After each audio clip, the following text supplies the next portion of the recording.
Question number next देखेंगे fraction का numerator and denominator का।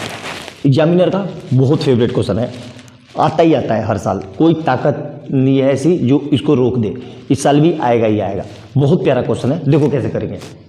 A fraction become 1/2 when 2 is subtract from the numerator. यहाँ पे एक स्टेटमेंट खत्म हो गई है ना, और यहाँ से दूसरी एंड मतलब और इट बिकम दूसरी इक्वेशन शुरू हो गई। मतलब अब कैसे करेंगे ध्यान से देखना। हमें पता है भाई फ्रैक्शन क्या होता है, फ्रैक्शन मतलब क्या होता है, जिसमें फ्रैक्शन इक्वल टू क्या होता है, जिसमें न्यूमरेटर हो और अपॉन में डिनोमिनेटर हो, इसी को बोलते हैं फ्रैक्शन। बचपन में पढ़ा होगा आपने, mix fraction, proper fraction, improper fraction, same उसी तरीके का। तो फ्रैक्शन क्या होता है, जिसमें न्यूमरेटर हो और डिनोमिनेटर हो। तो हम सबसे पहले क्या करेंगे, हमें न्यूमरेटर डिनोमिनेटर नहीं पता, तो क्या करेंगे, लेट्स न्यूमरेटर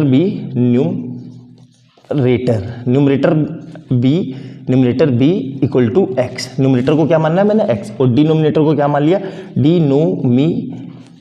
डिनोमिनेटर को मैंने क्या मान लिया, इसको मैंने मान लिया वाई। अब केस 1 देखो, तो फ्रैक्शन क्या हो जाएगा, केस 1, तो फ्रैक्शन क्या हो जाएगा, एक्स अपॉन वाई। ठीक है, अब थोड़ा बड़ा सा कर दिया मैंने इस डंडे को, क्यों, देखो क्या कह रहा है, और फ्रैक्शन क्या हो जा रहा है, 1/3। कब ये फ्रैक्शन 1/3 कब हो जा रहा है, when 2 is subtract from the numerator. मतलब न्यूमरेटर में से 2 सब्ट्रैक्ट माइनस कर रहे हैं, मतलब तो न्यूमरेटर क्या है, एक्स में से इसमें 2 माइनस कर दो, तो ये बन गई मेरी इक्वेशन पहली। आई बात समझ में, इसलिए मैंने इसको लंबा करके लिखा था ताकि आपको समझ में आ जाए। अब कुछ नहीं करना है, क्रॉस मल्टीप्लाई, ये इधर और इस वाई को यहाँ से हटा के यहाँ लिख लो, है ना, और ये वाई इधर, तो क्या आ जाएगा 3 × 2x माइनस 2 और इधर 1 × y। तो इधर से कितना आ जाएगा, 3 अंदर गया तो 3 3 9x minus 3 2 6 equal to y। अब क्या करेंगे, 6 इधर y इधर, तो 9x माइनस y और 6 उधर जाके क्या हो जाएगा प्लस, इसको नाम दे दो इक्वेशन 1। क्लियर है यहाँ तक, मेरे ख्याल से समझ में आ गया होगा। अब केस 2 देखो, केस 2 में क्या हो रहा है, ठीक है, केस 2 में ये कह रहा है इट मतलब फ्रैक्शन, तो फ्रैक्शन क्या है, x अपॉन वाई, तो x अपॉन वाई, ठीक है, क्या हो जा रहा है ये 1/2 कब हो जा रहा है, when 1 is subtract from the denominator. मतलब डिनोमिनेटर कितना है, नीचे वाले को डिनोमिनेटर बोलते हैं, उसको मैंने y माना, उसमें से 1 को सब्ट्रैक्ट करते हैं। अब वही चीज यहाँ पे क्रॉस मल्टीप्लाई, ये इधर, तो क्या आ जाएगा 2 × x is equal to 1 × y minus 1। तो यहाँ से क्या आ जाएगा 2x is equal to y minus 1, ये हो गई इक्वेशन 2। ठीक है, और ऐसे ये लिख सकता हूँ मैं कि x is equal to y minus 1 upon 2। ये चीज़ समझ में आई, तो वहाँ पे नाम ना देके यहाँ नाम दे दो इक्वेशन 2। मैं बता रहा हूँ क्यों, अब ज़्यादा आसान पड़ेगा, इसको नाम दे दो इक्वेशन 2। अब देखो, अब तो कुछ नहीं करना है, सब्स्टिट्यूशन लगा दो, आ गया आंसर, उस वैल्यू को उठा के यहाँ रख दो। ठीक है, तो क्या कर रहा हूँ मैं, ध्यान से देखो, यहाँ पे पुटिंग वैल्यू ऑफ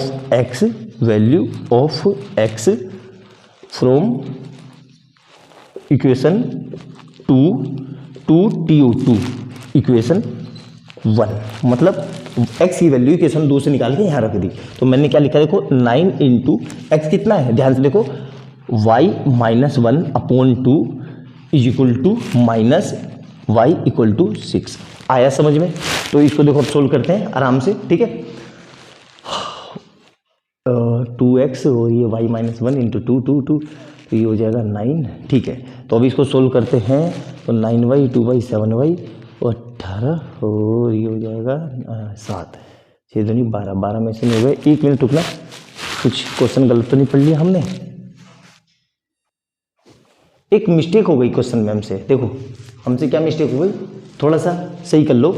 यहाँ पे ये देखो ध्यान से, एक्चुअली मुझे लग ही रहा था मिस्टेक हो गई। यहाँ पे ये x माइनस 2 है, तो मैंने 3 जब लगा दिया, ये 3 नहीं आएगा, तो यहाँ से ये क्या आएगा, ये आ जाएगा मेरे पास, देखो ध्यान से 3x, ये आ जाएगा 3x, और यहाँ पे भी ये क्या आ जाएगा 3x।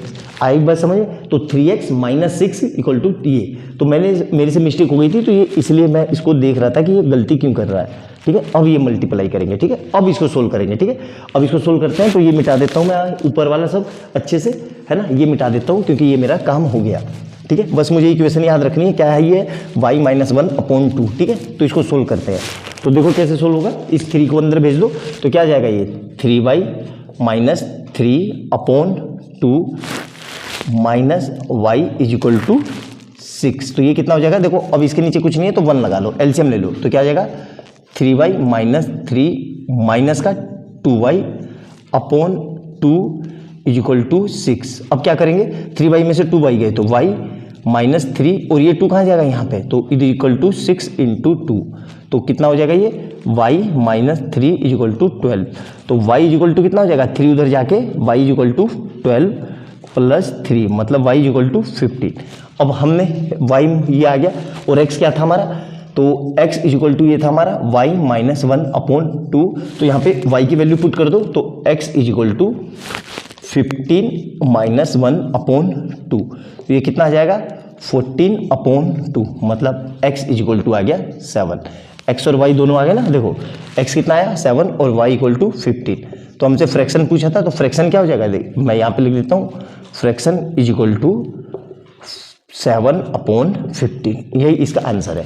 तो देख लिया कैसे आसानी से इस क्वेश्चन को मैंने सोल्व कर दिया। बस वो कैलकुलेशन मिस्टेक हो गई थी, दोबारा से आप सही कर लेना, हो जाती है, कोई बात नहीं, इंसान ही है हम भी, कोई रोबोट तो है नहीं जो हमसे भी गलती ना हो। ठीक है, अच्छे से देखना, बहुत आसान वे में मैंने आपको समझाने की कोशिश की है, बहुत सिंपल सा क्वेश्चन है। वीडियो अच्छी लगे तो लाइक एंड सब्सक्राइब कर लेना और बेल आइकन दबा लेना कि जैसे मैं कोई नई वीडियो डालूं उसका नोटिफिकेशन आपको तुरंत मिल जाए। और जो लोग चैनल पर पहली बार आए हैं उनको ये बता दूं कि इससे पहले अब तक मैं 26 क्वेश्चन करा चुका हूं पेयर ऑफ लीनियर इक्वेशन के। मैंने वही क्वेश्चन उठाए हैं जो बोर्ड में बहुत ज़्यादा बार पूछे गए हैं, और इससे पहले मैं रियल नंबर और पोलिनोमियल के भी 20 क्वेश्चन करा चुका हूँ, और वही क्वेश्चन लिए हैं जो बोर्ड में बार बार लगातार कंटिन्यूस पिछले 10-15 साल से आते जा रहे हैं। तो उनको भी देखना और अपनी तैयारी स्ट्रॉन्ग करना। 80 आउट ऑफ 80 आपकी तभी आएंगे जब आपने मेरी एक एक वीडियो अच्छे से देख रखी हो और एक एक कंसेप्ट को कॉपी में नोट डाउन कर रखा हो। ठीक है, मिलते हैं अगली वीडियो में बहुत अच्छे क्वेश्चन के साथ, तब तक के लिए बाय बाय दोस्तों।